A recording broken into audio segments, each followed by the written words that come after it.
Step aside, ma'am. This cabin is not for walk-ins." The words landed like something dropped from a height. Not whispered, not muttered under breath. Spoken loudly, cleanly, with the practiced confidence of a man who had said similar things before and faced no consequence for any of them. Captain Dale Hutchins stood in the doorway of the jet bridge at Gate D-22 Atlanta Hartsfield-Jackson International Airport, and he did not move. He was a wall. He was a decision already made. His 4 gold stripes caught the early morning light coming through the terminal windows, and his silver hair was swept back with the kind of precision that said this was a man who spent time in front of mirrors. His captain's jacket was draped over one arm, his other arm braced against the doorframe, and his body language said one thing with absolute clarity. "You are not getting past me." The woman he was speaking to did not flinch. She stood at the gate podium with the stillness of someone who had been prepared for exactly this moment without knowing it was coming. Her name was Camille Okafor. She was 44 years old.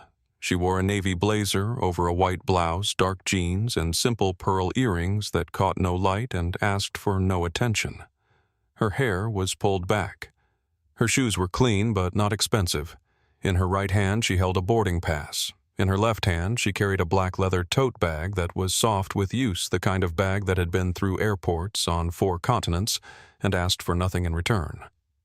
She was third in line for the business class boarding queue on Maverick Airways Flight 204 Atlanta to London Heathrow, departure 7:15 a.m., current time 6:47 a.m. She held out her boarding pass. Hutchins did not take it. "You want economy?" "It is back that way. Follow the signs." He gestured with one hand, a casual, dismissive sweep, the kind of gesture used to redirect someone who had wandered into the wrong neighborhood. He did not look at her boarding pass. He did not look at her identification. He looked at her face, then at her clothes, then at the simple tote bag, and he made a calculation that took less than 4 seconds and was wrong in every possible direction. Camille did not move. Around her, the gate area hummed with the compressed energy of early morning travel. Gate D-22 served one of the most traveled routes in Maverick's network, and even at this hour the space was full. Business travelers in dark suits stood with laptops balanced against their forearms. A family with 3 children occupied a row of seats near the windows, the youngest asleep across 2 chairs. Gate Agent Rosa Delgado, 27 years old. Small and dark-haired, stood behind the scanner podium in a Maverick uniform that was a size too large for her, and she was watching the captain with the expression of someone who very much wanted to be somewhere else. The boarding process had been moving smoothly until 30 seconds ago. Rosa had scanned the first 2 business-class passengers without incident. She had reached for Camille's phone to scan the boarding pass when Hutchins stepped forward from the jet bridge doorway, where he had been standing, apparently watching the process, and placed one hand on the scanner. Just like that. A hand on the scanner. No explanation. Just the physical fact of his authority declared without words. "My name is Camille Okafor," Camille said. Her voice was even. It carried no particular emotion. It was simply a voice delivering information. "I am booked in seat 12 of business class. Here is my boarding pass." She held the phone out again, closer this time. "Steady." Hutchins looked at it. Then he looked at her. Then he looked at the boarding pass again, and his lip moved in something that was not quite a smile and not quite a sneer, but occupied the uncomfortable territory between the two. "These tickets get cloned," he said, loud enough for the first few people in the economy line to hear. "We have had 3 incidents this month alone. Passengers presenting duplicate boarding passes. Premium cabin fraud is a real issue on this route." He said this the way a person recites a memorized policy, smoothly, easily, as if he had said it before, as if he had reasons for all of it that existed somewhere in a manual. Rosa looked up. Something crossed her face. She had seen something on her screen when she reached for the scanner, a small flag in the reservation system attached to Camille's booking. Something she had not had the chance to read fully before Hutchins stepped in. She opened her mouth. "Captain, I did see a notation in the system on this booking. It might be Hutchins did not look at her." "Rosa, I will handle this. Do not override crew decisions at the gate." Rosa closed her mouth. Her hands went to the edge of the podium and stayed there. Somewhere in the gate area, a man in a gray hoodie shifted in his seat. His name was Tariq Osei. He was 29 years old, a freelance journalist who had spent the past 3 weeks in Atlanta covering a civil rights retrospective and was now heading home to London. He had a press credential lanyard tucked inside his collar, a journalist's habit of keeping it accessible without advertising it. He had been scrolling through his phone when Hutchins spoke the first time. He was not scrolling anymore. He did not raise his phone yet. He sat forward in his seat, elbows on his knees, and watched with the particular attention of a man who had spent years learning to recognize the moment before a moment. His hand moved toward his jacket pocket. Back at the podium, Hutchins had taken a step away from the jet bridge doorway and into the open gate area. He was now standing between Camille and the scanner, which meant he was standing between Camille and the aircraft. He had not been asked to do this. He had simply done it. He looked at Camille with the expression of a man who believed patience to be a form of generosity. "Ma'am," he said. The word carried no respect. He used it the way a person uses a closed door. "If this ticket is legitimate, a quick security verification will clear everything up in approximately 10 minutes. He pointed to a hard plastic chair against the far wall of the gate area set apart from the main boarding queue. "If you would take a seat over there, we can process the remaining business class passengers and then address your situation when we have a moment." He meant sit in the corner. Wait while everyone else boards. "Be handled when we get to it." He meant it as a solution. It felt like a sentence. Camille looked at the chair. She looked back at Hutchins. She did not move. "I am not sitting in that chair," she said. "My boarding pass is valid. Please scan it." Hutchins' jaw moved slightly. A small adjustment. The recalibration of a man encountering unexpected resistance from a direction he had not anticipated. Captain Dale Hutchins had been flying for 28 years. He had 4 gold stripes and a perfect safety record and a framed commendation on his office wall from Maverick's former CEO. He was the union chapter president for the Atlanta hub, 6 consecutive terms, a man whose name appeared on every internal memo that mattered and several that were never meant to be seen. He had walked this terminal for nearly 3 decades, and in all that time, in all those mornings, at all those gates, no one had ever looked at him the way this woman was looking at him now. Not with anger, not with fear, with clarity. She looked at him the way a person looks at something they already know how to fix. Captain Dale Hutchins had been flying for 28 years. In the next 40 minutes, every single one of those years would be erased. He reached for his radio. "Before we go any further, I want to ask you something. Drop your city in the comments right now. And if you have ever been judged before, you even opened your mouth before you said a word before anyone knew your name or your story, just because of how you looked or what you were wearing, hit that subscribe button. Because this story is just getting started, and you are going to want to see how it ends. Now, let us go back. Let us go back to before Gate D22. Before the gold stripes and the hard plastic chair and the hand on the scanner. Let us go back to who Camille Okafor was before she walked into that terminal, because that part matters. That part is everything. Camille grew up in Baltimore, the second daughter of a school principal named Gloria and a city transit driver named Henry. They were not wealthy. They were not struggling. They were the kind of family that paid their bills on time, saved carefully, and believed without reservation that the way you carried yourself was a form of argument you made to the world every single day. Gloria pressed Camille's school clothes the night before each week. Henry taught her to shake hands firmly and look people in the eye. Neither of them ever told her the world would be fair. They told her something more useful. They told her to be so prepared, so precise, so undeniably capable that unfairness would have to work very hard to slow her down.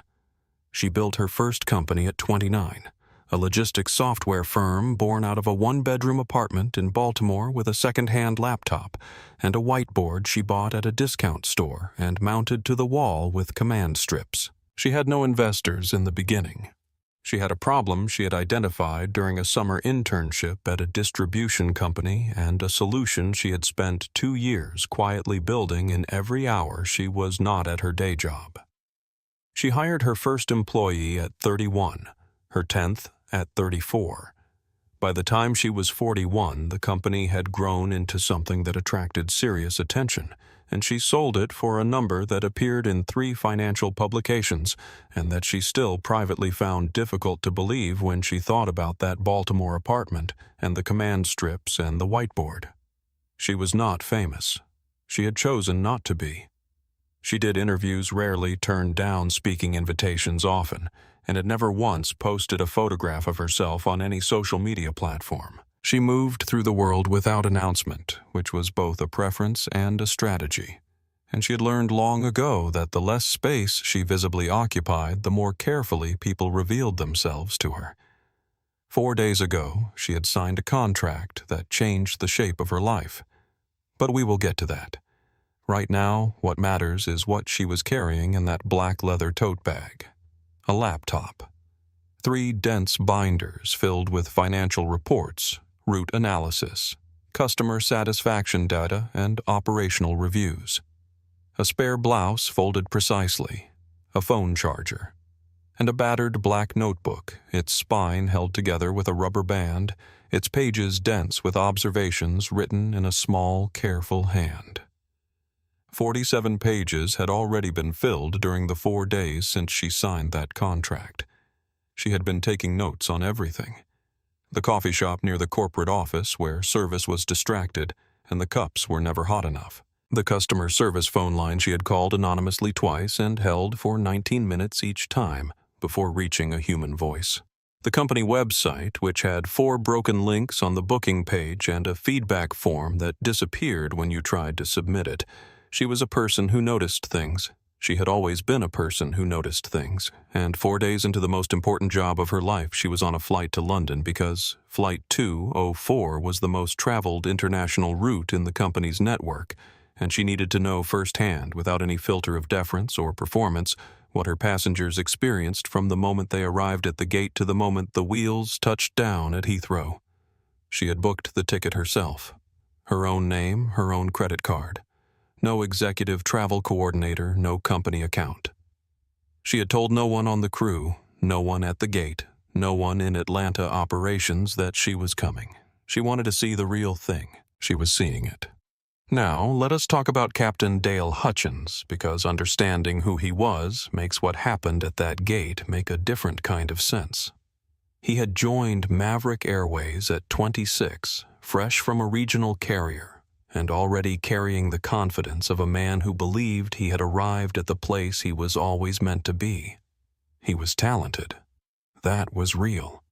He had a gift for the mechanics of flight, for reading weather, for the 1,000 small calibrations that keep a metal tube in the sky, and for 28 years he had never once had an accident or a serious incident on his aircraft.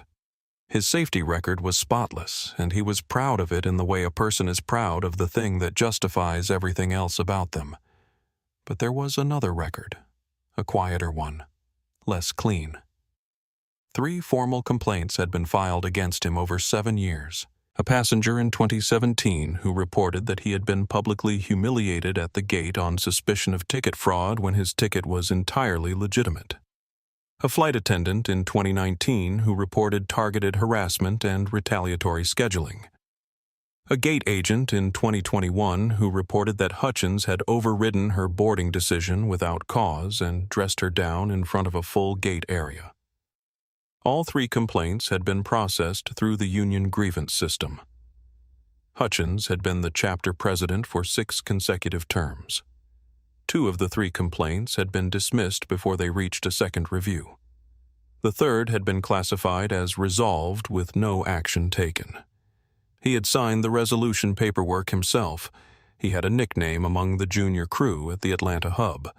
They called him the King of Deconcourse, not with affection. His co-pilot this morning was First Officer Marcus Webb, 34 years old, 7 years with Maverick, calm and capable in the way of a person who had learned to be very good at a job without being given full credit for it. He had his captain's certification. He had passed every required assessment.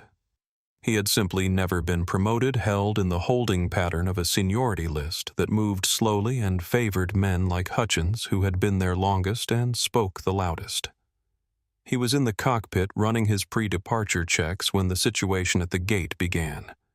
He would hear about it soon enough. And then there was Rosa Delgado.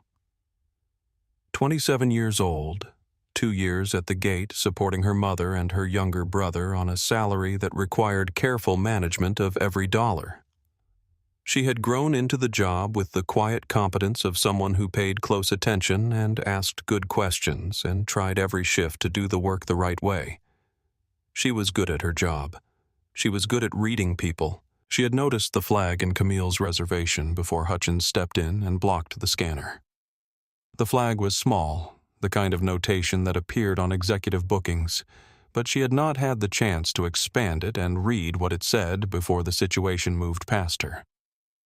Now she stood behind the podium with her hands flat on the surface and watched Hutchins reach for his radio, and she thought very carefully about what she was going to do next.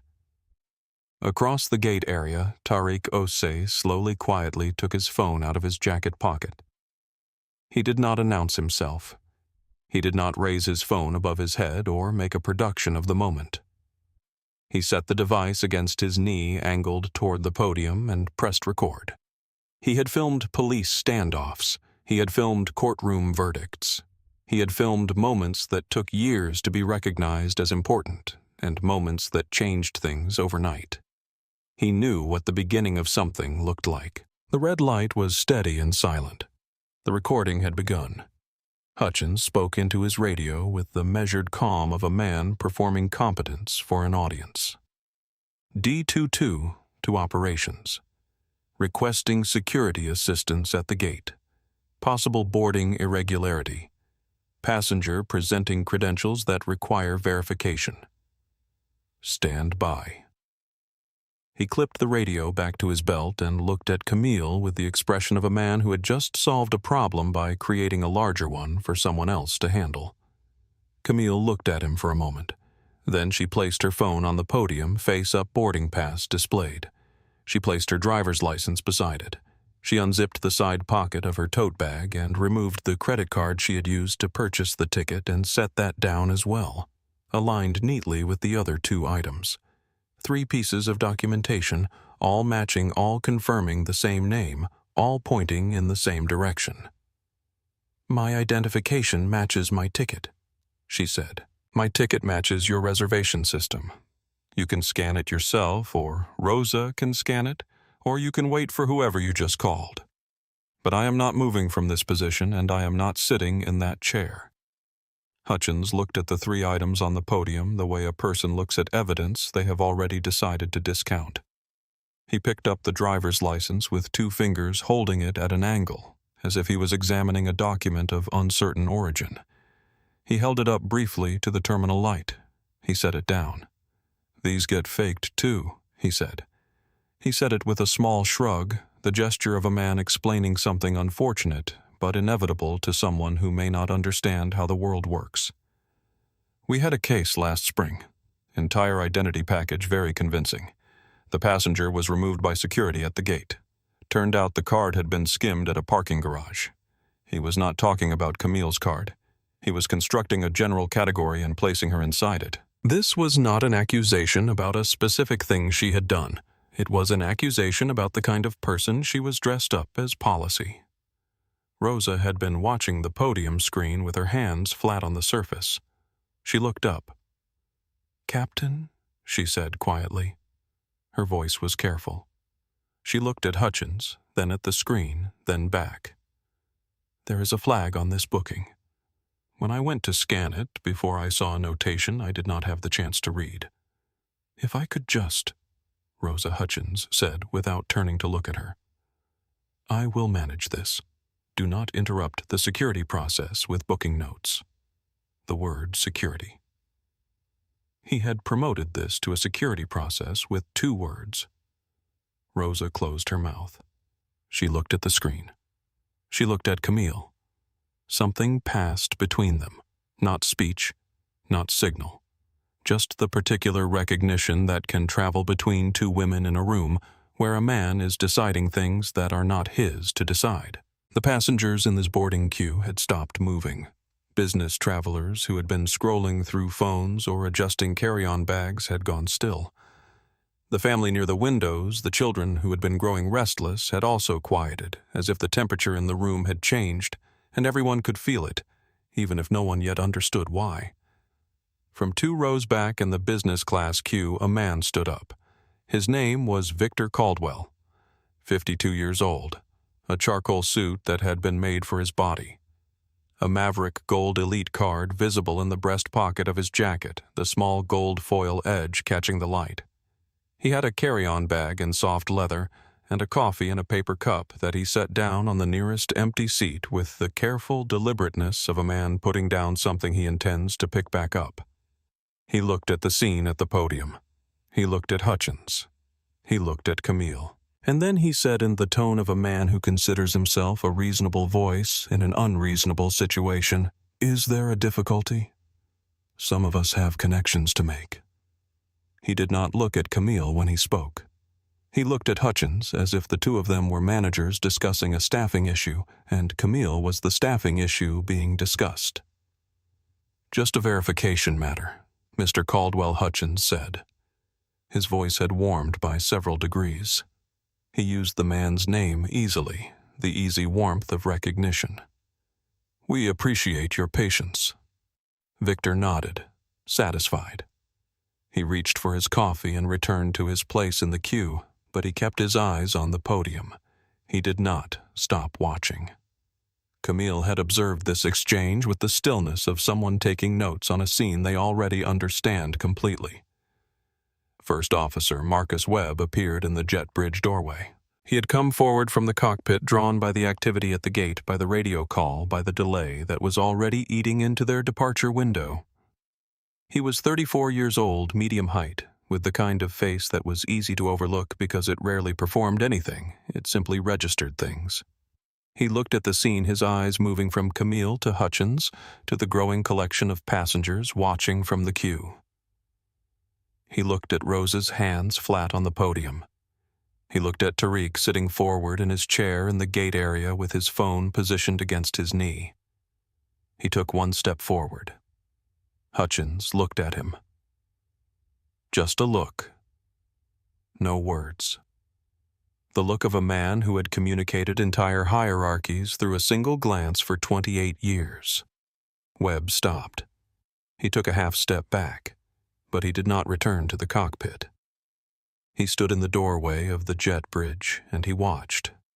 Brooke Simmons emerged from the jet bridge behind him. She was 38, a flight attendant with 15 years of service, and she moved through the world with the particular poise of someone who had learned that a smooth manner could accomplish things that direct speech could not.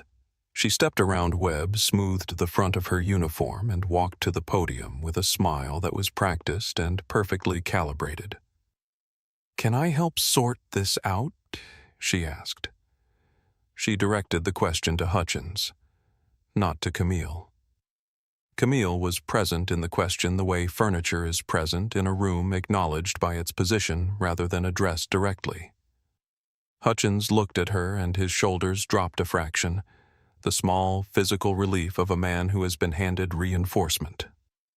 "Ms. Simmons," he said, "perhaps you could explain to this passenger that our verification process is standard procedure and in everyone's best interest." Brooke turned to Camille. Her smile recalibrated slightly. It was warmer now, the warmth of someone delivering news they have decided to make seem like kindness. "Ma'am, I completely understand the frustration. These situations always feel more personal than they are. It really is just a process. If you let us run a quick check, we can get you to your seat with plenty of time before departure. She said the words ma'am and process and quick check in the tones of someone explaining traffic to a child. Everything she said was technically neutral. Everything she said was designed to diminish. My boarding pass is valid, Camille said. My identification is on this podium. The ticket was purchased with my personal credit card, which is also on this podium. There is nothing to verify because everything has already been provided. What is happening here is not a process. What is happening here is a delay with no basis. Brooke blinked. Her smile held, but it required more effort now. She looked at Hutchins. Hutchins had made a decision. He took 3 steps away from the jet bridge doorway and into the center of the open gate area in full view of the entire boarding queue, business class and economy both, and he spoke in a voice calibrated to carry. Ladies and gentlemen, we apologize for the brief delay in boarding. We have a verification matter at the gate that we are working to resolve. We appreciate your patience, and we will resume boarding momentarily. He then turned back to the podium and spoke to Camille in a voice that was only slightly quieter, which meant that everyone who had just heard his announcement could also hear what came next. Ma'am, I need you to step to the side of the podium so we can continue boarding the remaining business class passengers. We will address your situation as soon as security arrives. Your situation, not a situation. Her situation. A problem to be addressed when they got to it. Camille did not move. She looked at Hutchins for a long, quiet moment. Then she said, I am a business class passenger. This is the business class boarding line. I will board with the business class passengers. If you have a legal basis to prevent me from doing that, I would like you to state it clearly right now in front of everyone present. The gate area had gone very quiet. The kind of quiet that has texture to it, the quiet of people holding breath, of phones being quietly repositioned, of attention sharpening into a fine point. Hutchins' jaw was tight. His eyes had gone flat. He was a man who had just been given a choice between backing down and going further, and 30 years of unchallenged authority had made only one of those options feel real to him. He reached for his radio again. D22 to Central Security, requesting law enforcement assistance at the gate. Disruptive passenger, refusing to comply with crew instructions. This is a formal request. He set the radio down and looked at Camille with the satisfaction of a man who had just played his strongest card. Camille looked back at him. Good, she said. Let them come. Hold on. I want to stop right here for just a second. Because before we watch what happens when those officers arrive, I want to ask you something. Have you ever stood your ground in a room where everything around you was designed to make you feel small? Where the chairs were pointed the wrong direction and the voices had a certain tone, and the entire architecture of the moment was built to push you toward the exit? Have you ever had to choose between walking away from something that was yours and fighting for it in front of an audience that was still deciding whose side to be on? Tell me in the comments. Because Camille Okafor had been in that room before. Not this room, not gate D22, but a room just like it years earlier when the stakes were different and the uniform was different, but the mechanism was exactly the same. If you are staying with this story right now, give it a like. We are going back in time for just a moment. And then we are coming right back to this gate. 19 years earlier. Atlanta. A glass office building in Midtown on a Tuesday afternoon in March. Camille was 25 years old. She had driven 4 hours from Baltimore. She had spent 3 weeks preparing a pitch deck, 14 slides color-coded, printed, and bound at a copy shop the night before. She was wearing her best blazer, which she had bought with her tax refund and dry-cleaned twice before this meeting. Her shoes were polished. Her notebook was new. She had a reservation at a hotel 2 blocks away for one night because she had expected, with the optimism of someone who had not yet been taught to expect otherwise, that the meeting would go long. The company was Anderson & Moore, a regional logistics firm with contracts across 6 states. They had posted an open inquiry for technology partnerships on an industry board, and Camille had responded with a proposal so detailed that the person who received it had forwarded it upward twice before it reached the desk of the man who ran the company. She walked into the lobby and gave her name to the receptionist. The receptionist looked at her, then at her calendar, then at Camille again. "Are you sure you are in the right building, honey?" "The delivery entrance is around back." Camille was quiet for 1 second. "Then I am here for the 2 o'clock meeting with Mr. Anderson. My name is Camille Okafor." The receptionist called upstairs. There was a pause that lasted longer than it needed to. Then, "He says to send her up. Make sure she signs in." She signed in. She went up. She sat in a conference room with windows that looked out over the city and spread her presentation on the table and waited. When Mr. Anderson arrived, he was 5 minutes late, and he did not apologize for it. He sat down with his phone face up on the table, which he checked 3 times in the first 8 minutes. He said the words "interesting concept" at the halfway point and did not ask a single question. At the end, he said, "We will have our people look it over. They will be in touch." They were never in touch. But this is not actually the moment that stayed in Camille's bones. This is the moment that came right after it. On her way out of the conference room, she passed a hallway with glass walls on both sides. Through the glass on her left, she could see into a smaller room. A man was standing at a whiteboard. He was wearing a jacket that had seen better days and shoes that needed polishing. He did not have a presentation. He was drawing diagrams in dry erase marker freehand on the whiteboard, and he was talking, and the man sitting across the table from him was leaning forward with his elbows on the surface, and he was nodding. He was nodding the way Anderson had not once nodded during Camille's entire presentation. He was listening with his whole body. The man at the whiteboard was white. He had no appointment listed on the conference room board outside the door. Camille stood in the hallway for exactly 4 seconds. She counted them later. 4 seconds of looking through that glass and understanding something with perfect clarity that she had understood before in smaller, quieter ways, but had never seen laid out this plainly. Then she walked to the elevator. She pressed the button. She rode down in silence. In the lobby, she signed out. She nodded to the receptionist, who did not nod back. She pushed through the glass door and walked to her car, which was parked 3 blocks away in a lot that charged by the hour. She sat in the driver's seat. She did not cry. She opened her notebook to a clean page, and she wrote 3 words. "Build your own." She did not know, sitting in that parking lot in her best blazer with her color-coded presentation on the back seat, that those 3 words would become the entire shape of the next 16 years of her life. She did not know she would hire 50 employees, then 100, then more. She did not know she would sell the company for a number that would appear in financial publications. She did not know that one day she would walk into a lobby not to pitch, but to run, not to ask, but to decide. She just knew that the door she had tried to walk through had been quietly, decisively closed in her face.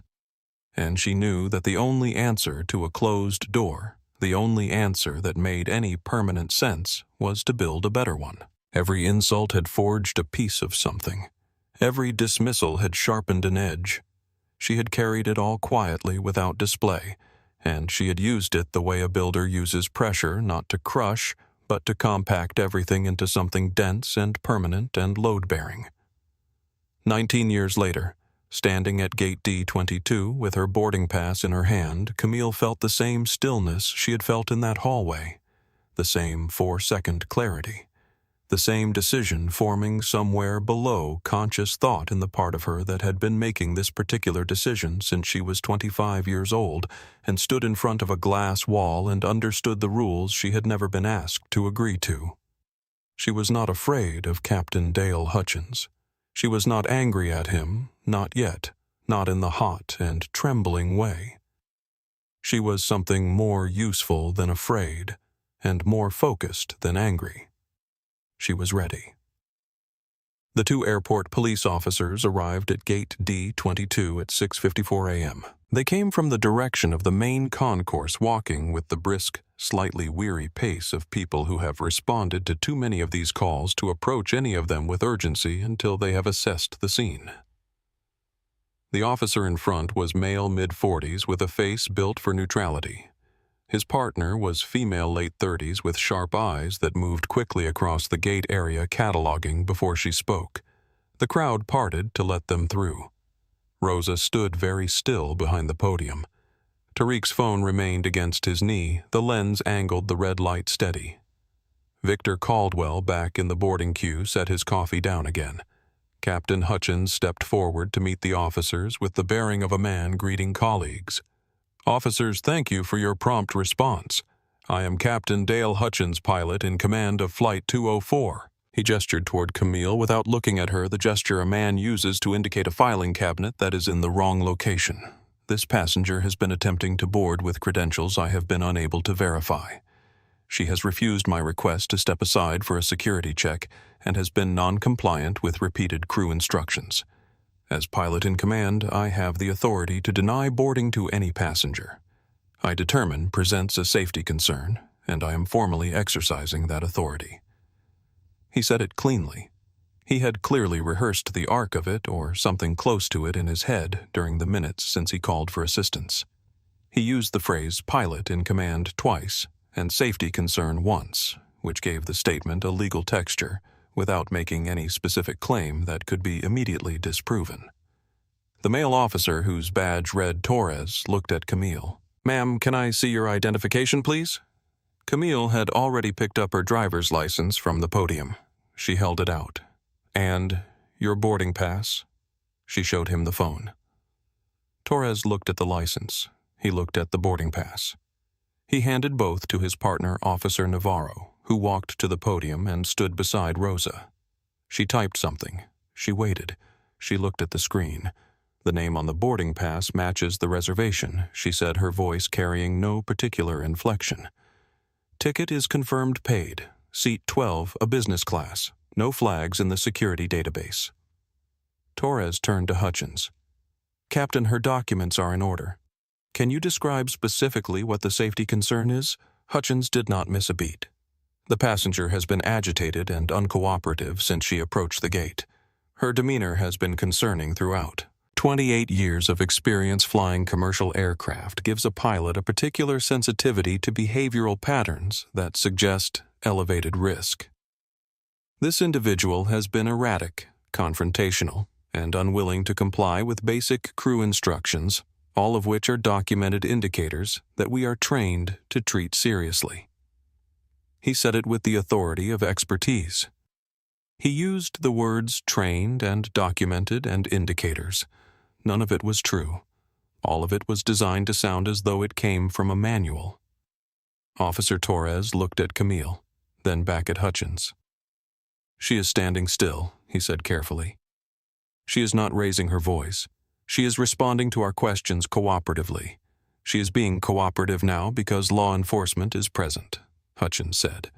"The prior behavior has been documented." There was no documentation. There were no documents. There was a radio call and a man's word. From the boarding queue, Victor Caldwell cleared his throat. "Officer," he said, stepping slightly forward. "I have been in this gate area since this situation began. I can confirm that the passenger was quite aggressive in her initial interaction with the captain. It was—" He paused, selecting the word with care concerning to witness. He said it with the satisfied calm of a man who considers himself a stabilizing force in chaotic situations. He said it looking at the officer, not at Camille. He said it as casually as if he were commenting on traffic, and then he picked up his coffee and took a sip. Tariq's camera, still against his knee, panned slowly from Victor Caldwell's comfortable expression to Camille's face. Her eyes moved to Caldwell. Her expression did not change. She looked at him with the particular quality of attention that a person gives to something they are going to remember for a very long time. First Officer Marcus Webb appeared in the jet bridge doorway for the second time. He had been inside the aircraft at the cockpit door, listening to what traveled down the jet bridge. The particular acoustic properties of jet bridges carry voices further than people generally realize. He had heard Hutchins' statement to the officers. He had heard Victor Caldwell's addition. He had heard Officer Torres's careful, quiet observation that Camille was standing still and not raising her voice. Webb stepped out of the jet bridge and into the gate area. He walked to the podium. He looked at the screen over Rosa's shoulder. He looked at Hutchins. "Dale," he said. His voice was quiet. "Her name is on the manifest. Her seat is confirmed. The reservation is valid. There is nothing wrong with this ticket." Hutchins turned to him slowly. The slowness was a form of menace. When he spoke, his voice was very low. "You are my co-pilot, Marcus. You fly when I tell you to fly. You do not speak into security matters. Return to the aircraft." Webb did not move immediately. He looked at Camille. She looked back at him. There was nothing performed in the exchange, no nod, no signal, just the simple human recognition between two people who have each independently arrived at the same understanding of what is happening. Then Webb said, "I am not going to help you do this, Dale." He said it simply, without drama. The way a person states a fact they have finished deliberating about. Hutchins stared at him. The air between them had the quality of something about to crack. Then Hutchins turned back to the officers as if Webb had not spoken the erasure of a person through a simple act of redirection. Brooke Simmons had been standing slightly behind Hutchins throughout. Now she moved forward and positioned herself beside Officer Navarro. She spoke in a confidential tone, the voice of someone sharing a concern they have been reluctant to raise. "We have had incidents on this route before," she said. "Passengers who present legitimate-looking credentials and use access to the premium cabin as a way to get close to the forward section of the aircraft. I am not saying that is what this is. I want to be clear about that. But given the captain's responsibility for the safety of everyone on board, I think his caution is completely understandable." No one named what she had just done, but everyone in the area who heard it felt it. She had not accused Camille of anything directly. She had simply arranged certain words in a certain order in the presence of law enforcement and allowed them to do their work in the imagination. Camille heard it. The gate area heard it. And something changed in the atmosphere of that room. It had been tense before the tension of a confrontation that was ugly but contained. Now it had a different quality. The kind of tension that comes when something small and targeted and poisonous has been introduced into a space and cannot be recalled. Camille turned to face the full gate area. She did not raise her voice. She did not perform anger. She simply turned and spoke to the entire room. Business class queue and economy queue, alike families and road warriors and the tired gate agents at the neighboring gates who had drifted close enough to hear everyone present. "My name is Camille Okafor. I am a paying passenger in business class seat 12A on this flight. I have provided my driver's license, my boarding pass, and the credit card I used to purchase my ticket. All three have been confirmed valid by the officers present. I have not raised my voice. I have not touched anyone. I have not used a single threatening word. I am standing here because I intend to board this flight, and I intend to make sure that every person in this room remembers exactly what is happening right now and exactly who is responsible for it." The gate area was silent. A woman in the economy line standing with a child on her hip leaned slightly toward the man beside her and said in a voice just above a whisper, "She is not afraid of him at all." The man watched Camille for a moment. Then he took out his phone. Webb was still standing at the podium. Rosa was still behind it. Tariq had not moved. The red light on his phone continued its steady, silent work. Hutchins looked at the crowd. He looked at the officers. He looked at Webb. He looked at Brooke. He looked at Camille. And then he made the decision that would define the rest of his life, though he did not know it yet. He leaned toward Camille and dropped his voice to a level meant only for her. But the gate area was quiet enough that it carried. "I know what you're doing," he said. "You want a scene. You want a payday? People like you always play the victim the moment things do not go exactly the way you think you deserve. It will not work here. Not on my aircraft." He straightened up, adjusted his jacket, looked at the officers. "Remover. 7 years ago. Chicago O'Hare International Airport. October." Camille was 37. Her company had 40 employees and contracts in 11 states, and she was heading to London for the first time on a business trip that had taken 3 months to arrange. She was flying business class because the flight was 9 hours, and she had 2 presentations to finalize on the way, and she needed the seat and the table and the power outlet. She had booked it herself. Seat 3C, left side window. She boarded early. She found her seat. She opened her laptop and connected her headphones and ordered water from the flight attendant who came through the forward cabin, and she began to work. She was 50 slides into a review of quarterly data when the flight attendant appeared at her row. "Ma'am, I am so sorry to interrupt. I need to verify your seat assignment. There may have been an error in the booking." Camille looked up. She showed her boarding pass. The flight attendant looked at it. She looked at Camille.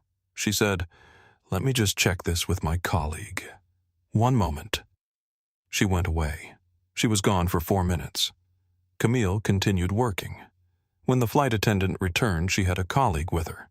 The colleague was older senior cabin crew with a practiced expression of apologetic professionalism. "Ms. Okafor, I am terribly sorry for the confusion. Our system is showing a discrepancy in the booking. The seat you have been assigned appears to be allocated to another passenger."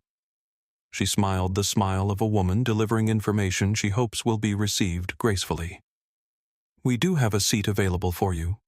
She paused in economy. "We will of course note the booking error and ensure you receive appropriate compensation." Camille closed her laptop. "I booked and paid for seat 3C, she said. "I have the confirmation on my phone and in my email. I would like to see the discrepancy you are describing." The senior attendant's smile held. "Of course. Just 1 moment." She went away again. This time she was gone for 6 minutes. When she returned, she said, "Our purser has confirmed the allocation issue. The other passenger has already been seated and is settled. We feel it would be disruptive to ask him to move at this stage of boarding." Camille sat very still. She looked down the aisle past 3 rows to where seat 3C was visible. In it sat a man with a newspaper folded across his lap. He was perfectly settled. He had a drink on his tray table and his jacket on the overhead hook and his shoes off already, and he did not look up. He had taken her seat with the cooperation of the crew, and the crew was now asking her to accept a middle seat in economy and consider the matter resolved.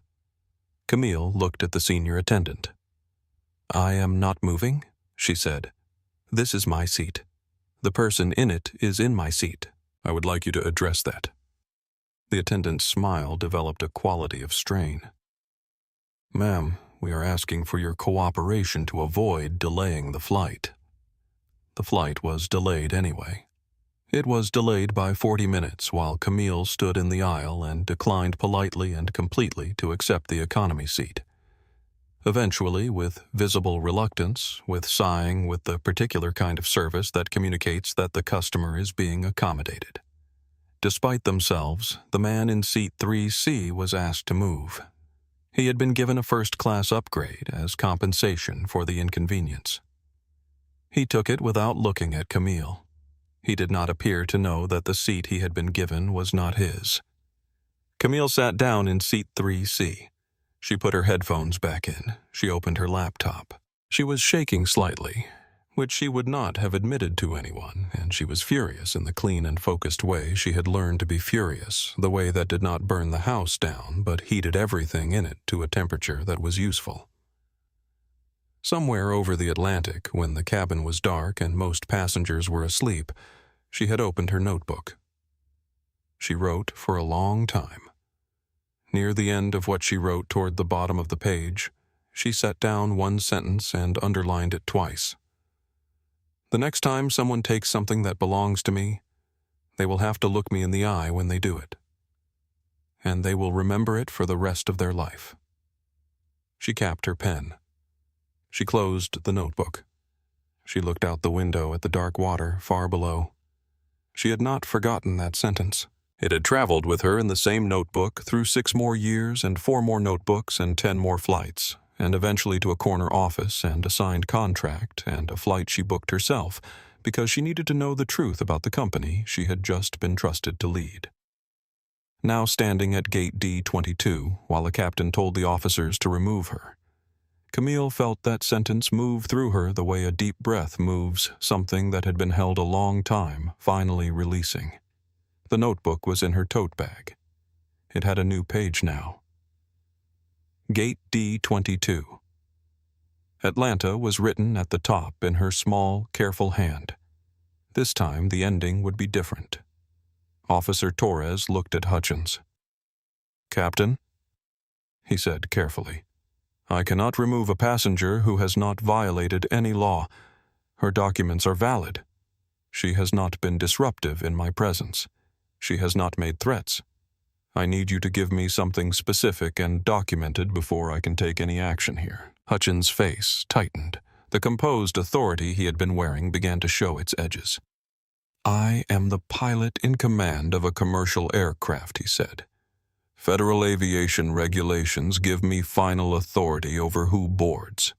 I am not required to provide a law enforcement explanation for my safety assessments. I am invoking that authority, and I am requesting that this passenger be removed from the gate area." Officer Torres looked at his partner. Officer Navarro was watching Camille. Her expression had shifted during the last several minutes in a direction that Hutchins had either not noticed or had decided not to account for. Navarro said, "She has committed no violation. We cannot remove her against her will without cause."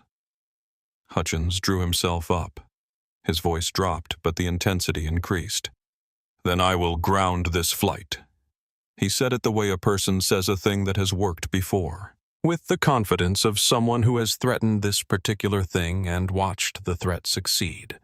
"I will ground this aircraft until this situation is resolved to my satisfaction as pilot in command. We can sit here all morning. I have that authority, and I am prepared to use it." The passengers in the boarding queue absorbed this. A ripple of reaction moved through them, varying degrees of frustration and alarm.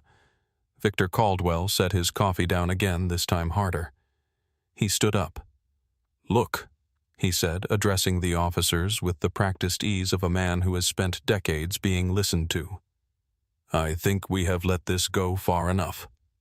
He gestured at Camille with the hand that was not holding his carry-on.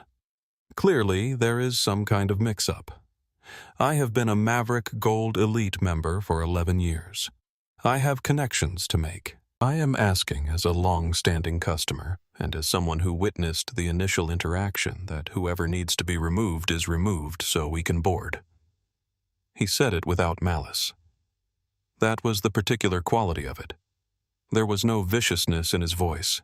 He was simply stating a preference, the preference being that Camille's presence be resolved away from him, and the implicit logic being that the removal of a single passenger was a straightforward solution to an inconvenience he should not have to endure.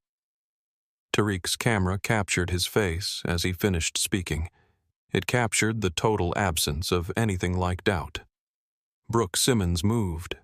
She came around from beside Hutchins, and she walked to where Camille was standing at the podium, and she reached forward and placed her hand on Camille's arm just above the elbow. Not a grab. Firm, decisive, the physical assertion of an intention to redirect. "Ma'am," she said, "let us step away from the gate and find somewhere calmer to resolve this." The moment her hand made contact, 3 things happened nearly simultaneously. A woman in the economy line said out loud, "She just grabbed her." A man 2 rows back held his phone up openly. Several others followed. And Rosa Delgado behind the podium said in a voice that shook but held, "Please do not touch a passenger. Please." Brooke turned to her with the expression of someone who had expected the furniture to stay in place. "Rosa," she said, "stop." Rosa did not look away.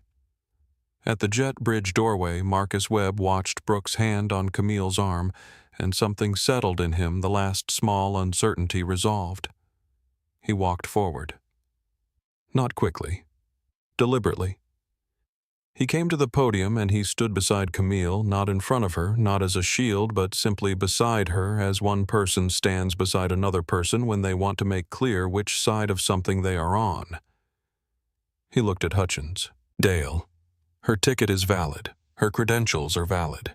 She has done nothing wrong. I have said this twice. I will not say it again. But I will not go back to that cockpit until this is over.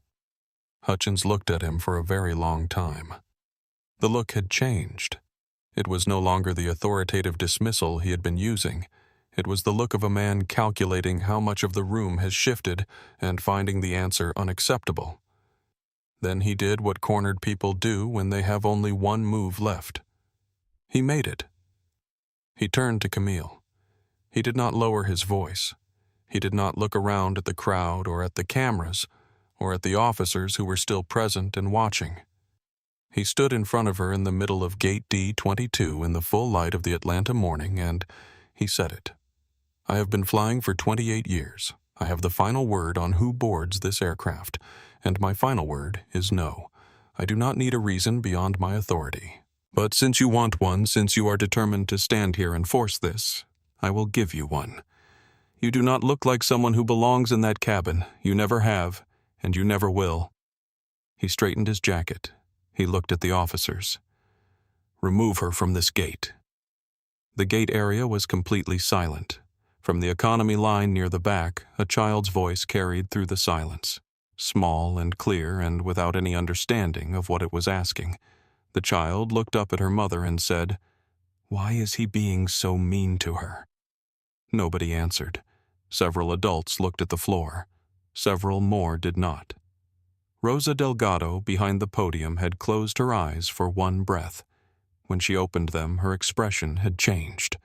The frightened, cornered quality was still there, but underneath it something else had appeared, the particular look of a person who has been waiting to make a decision and has just found the thing that makes the decision simple. She turned to her computer. Her hands were still shaking, but they were moving. She typed a name. She read what came up on her screen. She closed her eyes again for 1 second. Then she stood up straight and she looked at Captain Dale Hutchins, and she said in a voice that was quiet and clear, and entirely, completely done with being afraid, Captain Hutchins. I need you to look at this screen. Hutchins did not move immediately. He was still looking at the officer, still wearing the expression of a man waiting for compliance. Rosa said his name again. He turned.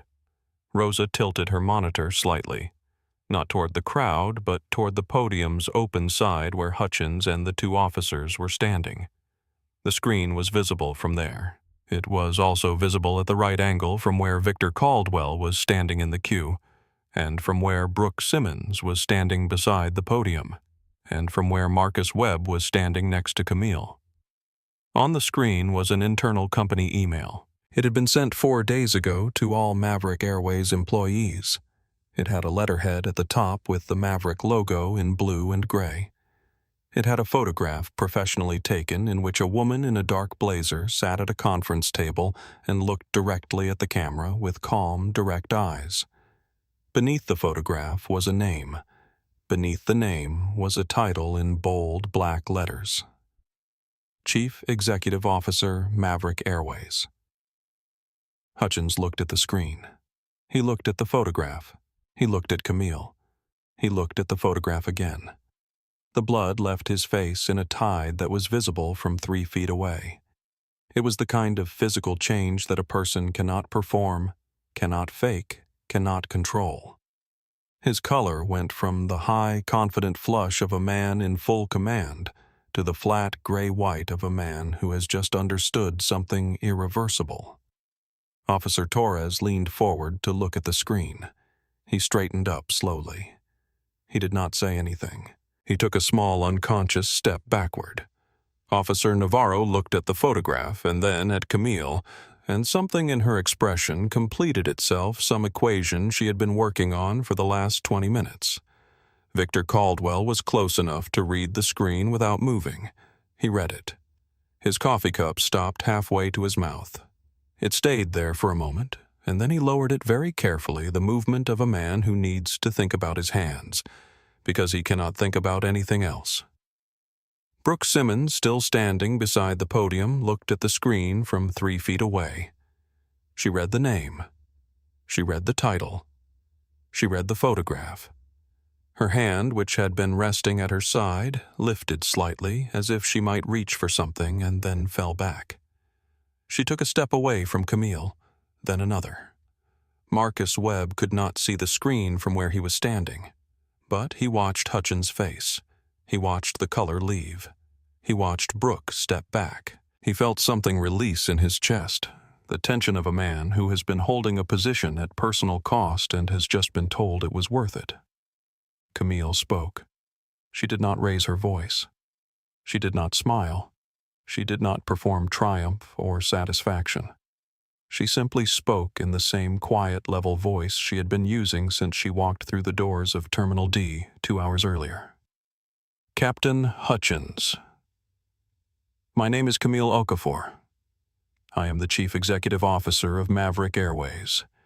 I have been in this position for 4 days.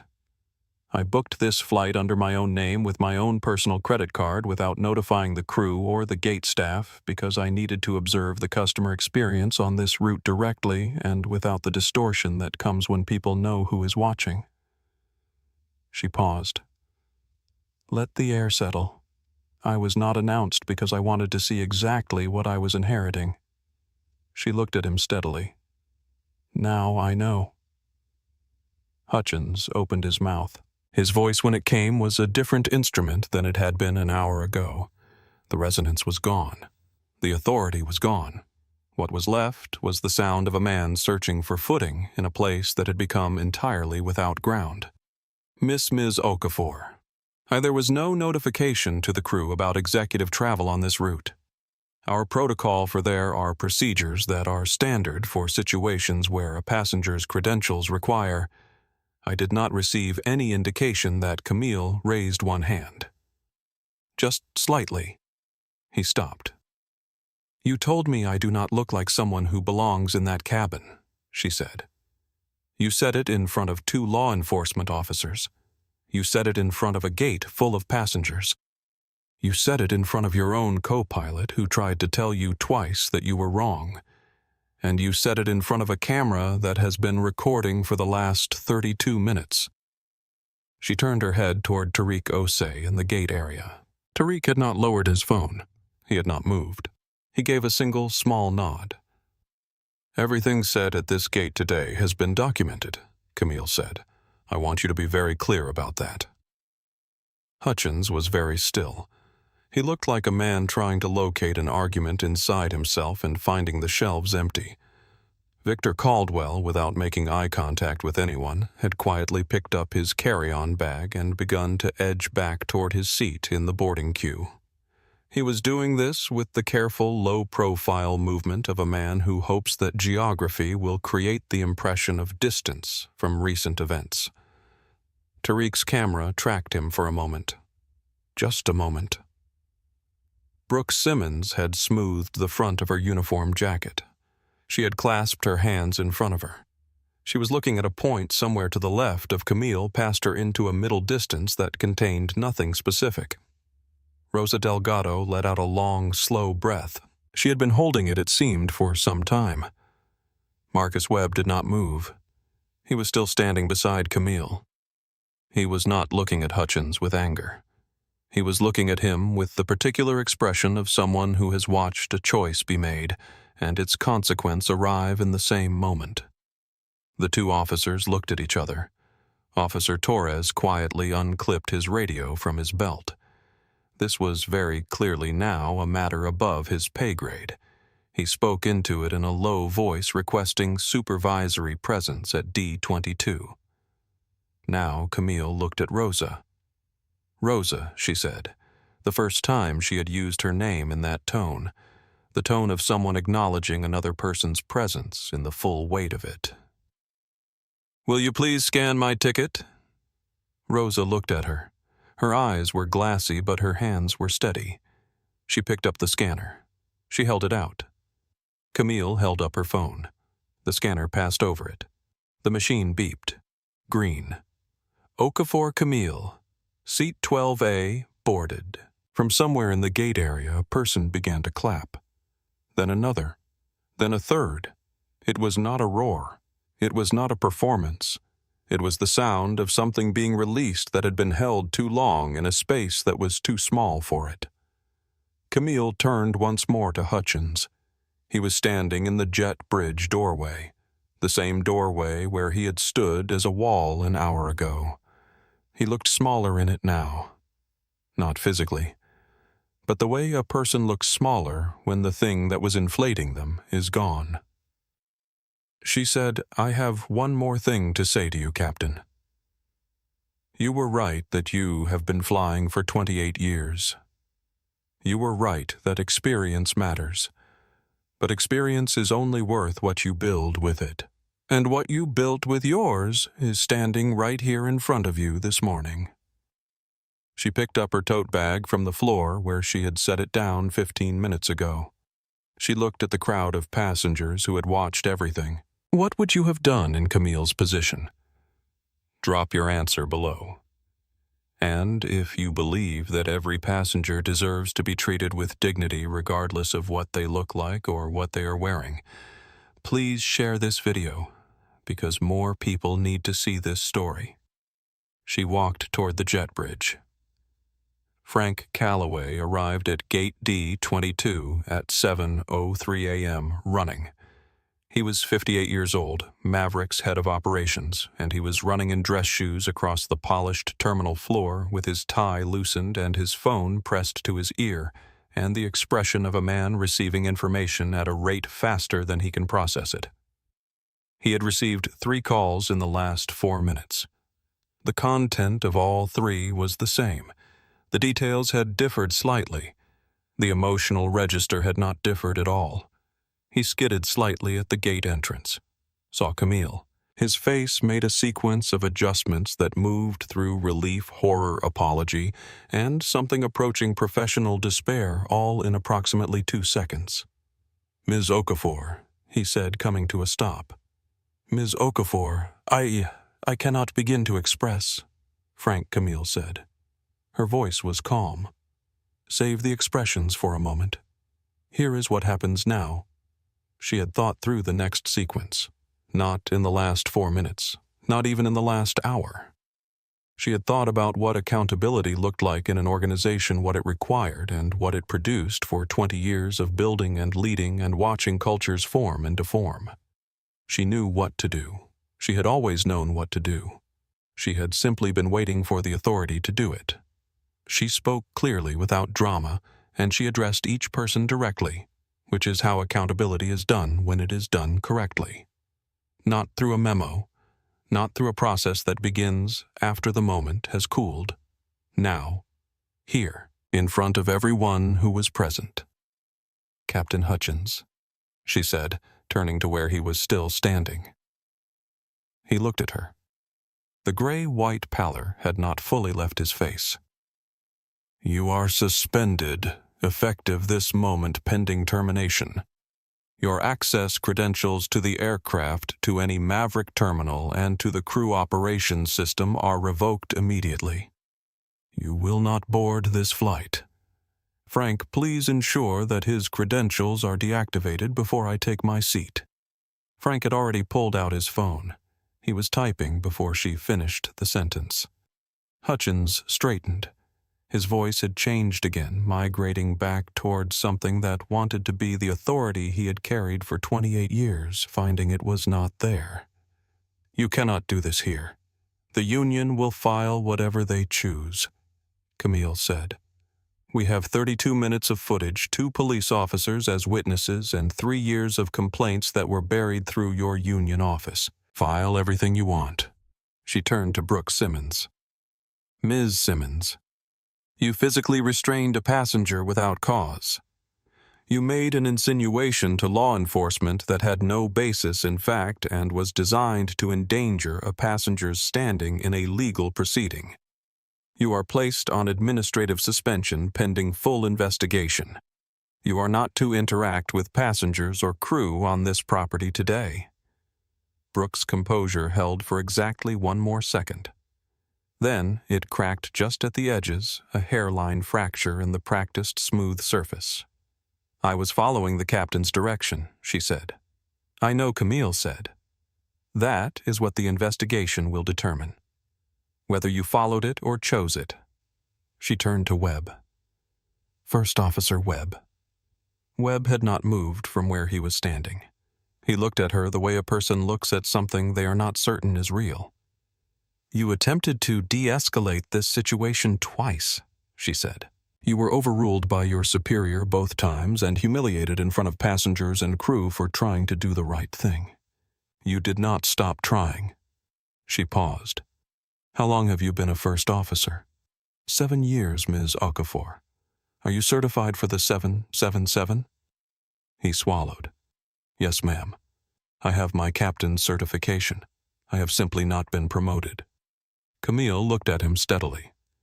"You have now been promoted. This is your flight, Captain Webb. Your first command. Get this aircraft to London. You have 9 minutes." The gate area did not erupt. It absorbed. There was a quality of held breath, followed by something that released slowly a long exhalation across a room full of strangers who had watched something they had not expected and needed a moment to understand what they had seen. And then the applause came. Not a performance. Not a demand. Just the sound of people who had been made uncomfortable for an hour, finally allowed to feel what they had been feeling. Webb looked at Hutchins. He looked at Camille. He looked at the jet bridge. He nodded once, precisely the nod of a person accepting the weight of a responsibility they have spent years being ready for. "Yes, Ms. Okafor." He turned and walked toward the jet bridge. His posture had changed.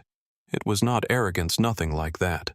It was the straightening of someone who has been bent for a long time under the weight of deference and is now permitted to stand at their full height. Several passengers began moving toward the gate. A few of them nodded as they passed Webb.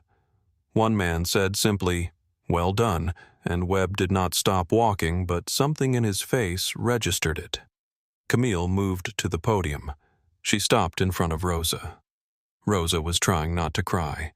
Her hands were clasped in front of her on the podium surface, and her jaw was tight with the effort of maintaining composure in a public space. "Rosa," Camille said. Rosa looked up. "You tried to tell him. You were shut down. Then, when it mattered most, when there was real risk to you for speaking, you showed him the screen. That took something that had nothing to do with your job title and everything to do with your character." Rosa shook her head slightly. "I should have spoken sooner. I saw the flag. You were afraid," Camille said. "That is a human response, not a character flaw. But we are going to make sure that the next time something like this happens at this gate, you have more tools and more protection so that fear has less to work with. We will talk when you are back on shift." Rosa pressed her lips together and nodded. One tear escaped before she could stop it. She wiped it away quickly with the back of her hand. Camille moved to where Victor Caldwell was sitting in the boarding queue. He did not stand up. He was studying something very interesting about the handle of his carry-on. She stopped in front of him. "Mr. Caldwell, you provided a statement to law enforcement characterizing my behavior as aggressive. That statement was false. You gave it voluntarily without being asked, and it was recorded by the officers present." She reached into her tote bag and removed a small card from the side pocket. She set it on the seat beside him. "That is the contact information for Maverick's legal department. If you would like to issue a formal correction to the record before the officers file their report, I would suggest doing so today, and through your attorney." She did not wait for his response. She turned away. Victor Caldwell looked at the card. He looked at the officers who were both still present and both watching him. He picked up the card. He put it in his pocket. He did not look at anyone for the remainder of the boarding process. Tariq Osei stood up from his seat in the gate area and walked to where Camille was standing near the jet bridge entrance. He showed her his press credential. He said, "I have 32 minutes of footage. I wanted you to know it exists before I do anything with it." She looked at the credential. She looked at him. "I am not going to ask you not to publish it," she said. "Even if I could, I would not. What happened here today needs to be seen." He nodded. One slow nod. "Thank you for not putting your phone down," she said. He said, "Thank you for not sitting in that chair." Frank had completed the credential revocation. He stood with his phone at his side and looked at Hutchins, who was still at the gate. 2 of Maverick's private terminal security staff had arrived large and expressionless, and they flanked him with the practiced ease of people who do this without requiring direction. Dale Frank said. His voice had gone very formal, the voice of corporate finality. "As the senior operations executive present and on behalf of the company, I am informing you that you are suspended pending termination proceedings effective this moment. Your credentials have been revoked. Please surrender your company ID." "You can't," Hutchins began. 28 years. You cannot just stand here in the badge," Frank said. Hutchins looked at it in his hand. He looked at the gate area, at the passengers who were mostly boarding now, moving past him with the deliberate lack of eye contact that people give to scenes of consequence they are relieved not to be part of. He looked at Camille. She was not looking at him. She had turned toward the jet bridge entrance. She was done. He placed his badge in Frank's outstretched hand. The security staff walked him out. Camille picked up her tote bag. She walked down the jet bridge, and as she walked, the sound reached her. Not the earlier applause, but something quieter. Individual voices. A woman near the gate saying to her daughter quietly but clearly, "That is what courage looks like." A man in the economy line saying to no one in particular, "It is about time." The sound of people understanding something they had watched happen and choosing in their own private ways to carry it with them. She walked onto the aircraft. 4 hours into the flight, somewhere over the dark mid-Atlantic, the cabin was quiet.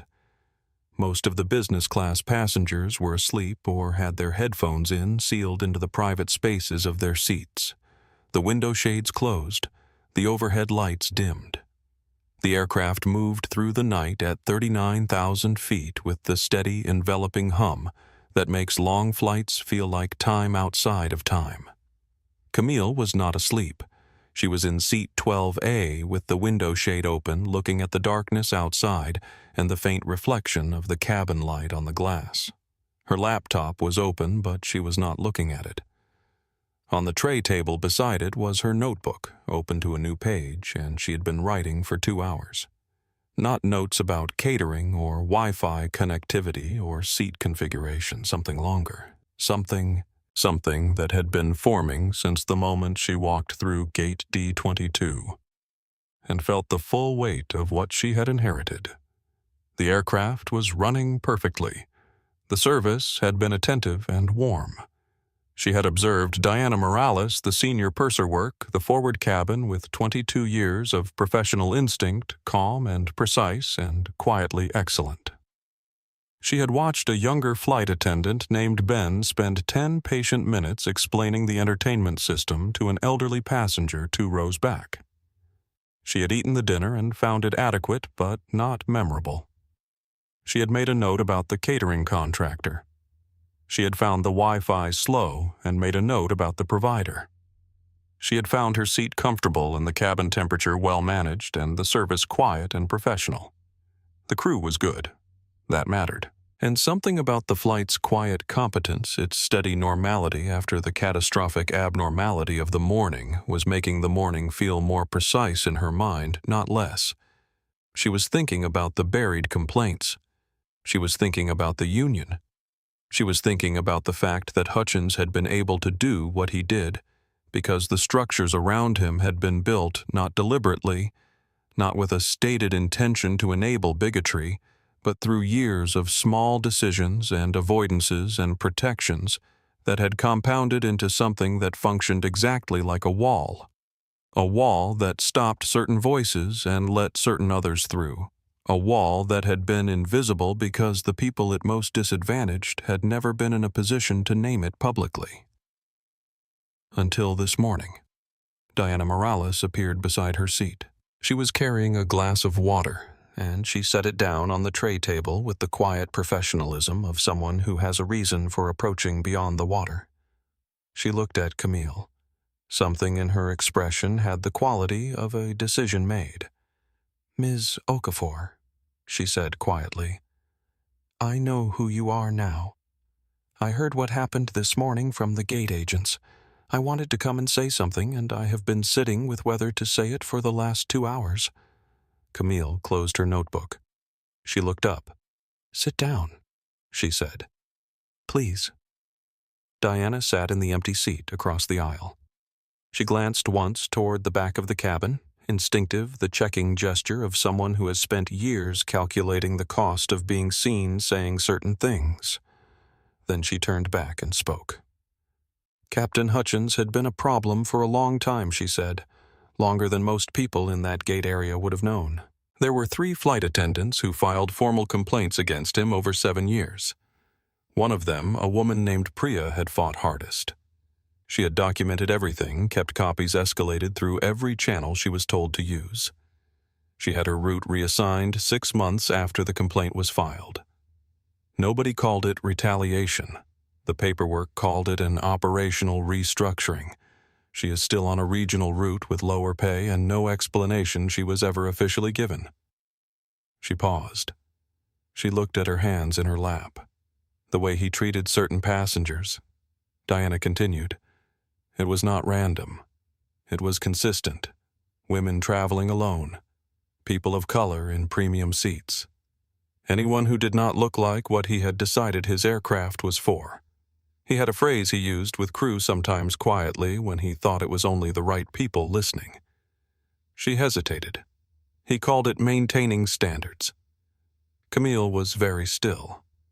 And no one reported it, she said, not to anyone above the union level.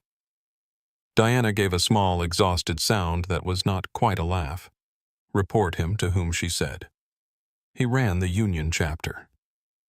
3 of the managers above him at the Atlanta hub had either approved his complaint dismissals or ignored them. The one person who had tried to take it further had been quietly reassigned to a desk role. The rest of us, she paused, the rest of us flew with it, because flying with it was survivable and fighting it was not, at least not until today. She looked at Camille. You are the first person with the authority to do something about it who has ever actually seen it happen, she said. That is not an accident. That is the way these things work. They stay invisible until they cannot. Camille picked up her pen. She opened her notebook. Your full name, she said. Diana Morales, 22 years with Maverick, senior purser, Atlanta hub, and the flight attendant. Priya's last name. Reyes, Diana said. Priya Reyes. She was based in Atlanta. She requested the transfer herself rather than keep fighting. But she should not have had to make that choice. Camille wrote both names. She underlined Priya Reyes twice. She will hear from me, she said. Personally. Diana nodded. She sat quietly for a moment more. Then she stood. She had one more thing to say. I have been flying for 22 years, she said. I have loved this job for most of them. But I had started to wonder whether the job I loved still existed, or whether it had been replaced by something that just had the same name and the same uniform and a different set of rules about who it was actually for. She looked at Camille. Today felt like it might still exist, she said. She picked up the empty water glass and returned to her station with the practiced quiet of someone who has said what they came to say and has work to do. The PA system chimed softly. Captain Marcus Webb's voice filled the cabin. Steady, calm, entirely itself. Ladies and gentlemen, this is Captain Webb. We are currently over the mid-Atlantic at cruising altitude approximately 4 hours from London Heathrow. The cabin crew will be coming through shortly. On behalf of everyone on the crew tonight, thank you for your patience this morning and your grace throughout this flight. We will have you in London on schedule. Rest well." A woman in row 14, who had been half asleep, opened her eyes at the announcement.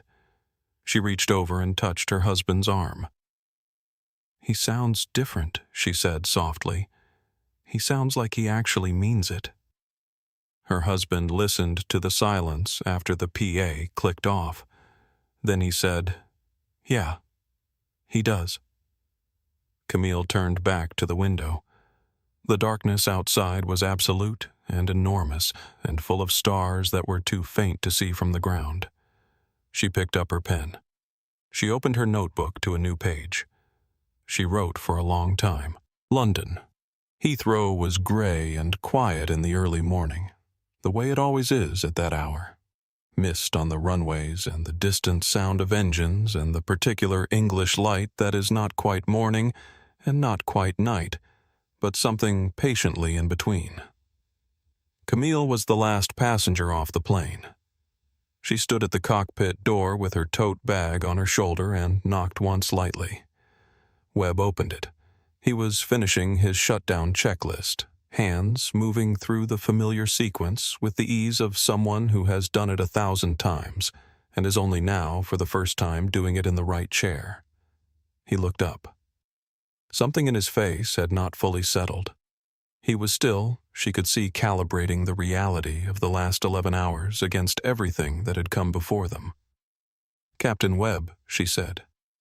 He stood. His uniform was the same as it had been at Gate D-22. The first officer's stripes. He had not had time for anything else, but he wore the same uniform differently now. "You did a fine job tonight, Michael," she said. "A truly fine job." He was quiet for a moment. Then, "Thank you, Ms. Okafor. I just did what I was trained to do. You did more than that." She looked at him steadily. "You chose twice in that gate in a room where choosing cost you something. That is not training. That is character. And it is what this airline needs at the front of every aircraft it flies." He did not respond immediately.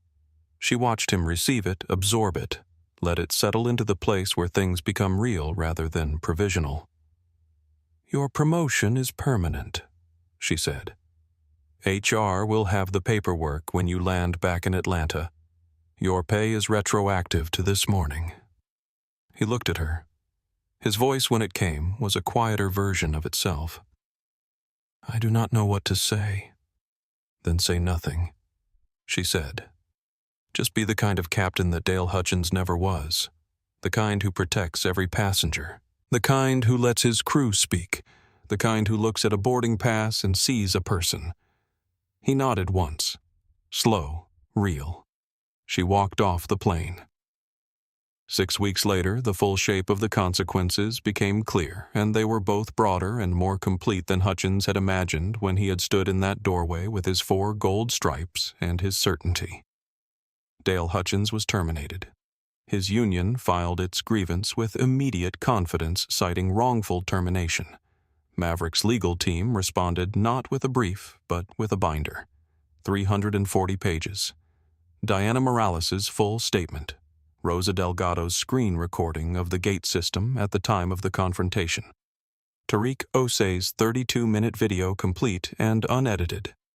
The 3 original harassment complaints retrieved from the Union archives with Priya Rhea's name restored to the record after 3 years of administrative burial. The Union reviewed the binder. Within 10 days, they dropped the case. Hutchins was on his own. His pilot's license was referred to the Aviation Authority for a safety review, an outcome he had never anticipated. 6 weeks after Gate D-22, the review concluded. His license was suspended pending a full assessment, one he had never expected to face. Victor Caldwell's attorney sent a formal written correction to the officer's report within 48 hours, quietly, without explanation. From what grew in the wreckage, Rosa Delgado was enrolled in Maverick's new frontline leadership program, the first of its kind built specifically to give gate agents documented authority to intervene in crew-passenger disputes without fear of retaliation. Diana Morales was appointed head of in-flight operations for the Atlanta hub, and Priya Reyes received a phone call from Camille personal and direct 2 weeks after the flight. She was offered her original route back with full back pay for the 3 years she had spent on the lesser one. The call lasted 11 minutes. Priya cried at some point during it. Camille said very little and let the silence do what silence does when it is offered to someone who has been waiting a long time to be heard. Tariq Osei's footage was published in full. It became the most watched piece of reporting of his career, and briefly of the year. Camille issued a 90-second statement from London, filmed on her phone in the same navy blazer. No polish, no production. Just her voice and her face, and the plain language of a person who means exactly what she says. What happened at Gate D22 is what I was hired to fix. It is not fixed in one morning, but it started in one morning, and it will not stop. 3 months later, Atlanta, Hartsfield, Jackson, Gate D22. It looked the same. It always looks the same. Same carpet worn down the center from a million footsteps. Same departure board cycling through its numbers. Same too bright terminal light that flattens everything under it into equal visibility. Same early morning hum of a place that never fully sleeps. Rosa Delgado was behind the podium. She was training someone. A young man, 23, his second week on the job, learning the scanner and the system, and the 1,000 small things that a gate requires. He was nervous in the way of someone who wants very much to do the job correctly, and is not yet sure what correctly looks like in practice. A woman approached the podium. She was alone. No designer bag. Simple clothes. She traveled the way most people travel, without announcement, carrying only what was necessary. She held out her boarding pass without a word. Rosa looked up. She smiled at her. Directly. Fully. The smile of someone for whom the person in front of them is at this moment the only person in the terminal. "Good morning," she said. "Welcome. Let me get you boarded." She scanned the ticket. Green. The woman said thank you and walked down the jet bridge, and Rosa watched her go, and then she turned back to the trainee. He was watching her. He had been watching the whole exchange. That is the job she told him. She said it quietly, without lecture, the way you pass something to someone when you want them to keep it. That is all of it. Every single time. Whoever walks up to this podium, whatever they look like, whatever they are wearing, wherever they are going, you look them in the eye. You welcome them. You send them on their way. He nodded slowly. He was writing something in his training notebook. She turned back to the gate. The Maverick Airways logo rotated on the departure monitor above the gate, steady in blue, and below it in clean white letters. 4 words that had not been there 3 months ago. 4 words that Camille Okafor had written in her battered notebook somewhere over the dark mid-Atlantic, between the end of one kind of morning and the beginning of something better. Every passenger. Every time. The gate filled with people as gates do. They came with their bags and their children and their connections to make, and their lives temporarily in motion, all the varieties of human purpose that pass through an airport on any given morning. They lined up, they waited, they moved forward. And at Gate D22, for the first time in a long time, the line moved without fear. If this story moved you, please share it with someone who needs to hear it today. Every person who sees this is one more person who believes that dignity belongs to everyone. Subscribe to this channel for more stories about courage, justice, and people who refuse to be erased. Hit the like button if you believe that every passenger deserves to be treated with respect, no matter what they look like, no matter what they are wearing, no matter where they are going. Leave a comment below telling us what part of this story hit you hardest. We read every single one. We will see you in the next one.